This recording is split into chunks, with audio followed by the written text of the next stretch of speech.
എന്നല്ല ആരാ മനസ്സിലായില്ല. കാർത്തുമ്പി. ആരും കാറ് തുപ്പിയൊന്നുമില്ല. എന്റെ പേരാ ഞാൻ പറഞ്ഞത്, കാർത്തുമ്പിന്ന്. നിന്റെ പേര് പോലും എനിക്കറിയണ്ട. എന്തിനാ വണ്ടി കയറിയിരിക്കുന്നതാ ചോദിച്ചേ? എന്നോട് കേറിയിരുന്നോളം പറഞ്ഞു. ആര്? ഒരു കിളവൻ. അങ്ങനെ ഒരു കിളവൻ പറഞ്ഞാൽ കയറിയിരിക്കാനുള്ള വണ്ടി ഒന്നുമില്ല. ഇങ്ങോട്ട് ഇറങ്ങ വേണ്ടേ? പിന്നെന്തിനാ കാശ് എണ്ണി വാങ്ങിച്ചത്? ആര്? ഒരു അമ്മാവൻ.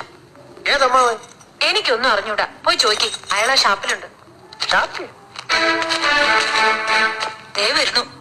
അങ്ങോട്ട് ചോദിച്ചോളൂ, എന്താ ചോദിക്കണമെന്ന് വെച്ചാ. അമ്മാവാ, ഞാൻ എന്തൊക്കെയോ പറയുന്നു. മര്യാദയ്ക്ക് സംസാരിച്ച് ചവിട്ടിന്റെ ഇയാളാണോ ഈ പെണ്ണിന്റെ കാശ് വാങ്ങിയത്? അമ്മാവൻ കാശൊന്നും വാങ്ങിയില്ല. അമ്മാവൻ കാശ് വാങ്ങിയത് പിന്നെ ഇയാളാണ്. ഇത് എന്റെ അമ്മാവനാ. പിന്നെ അമ്മാവൻ കാശ് വാങ്ങിച്ചില്ലെന്ന് പറഞ്ഞു. അമ്മാവൻ കാശ് വാങ്ങിയെന്ന് പറഞ്ഞത് ശരിയാ, പക്ഷേ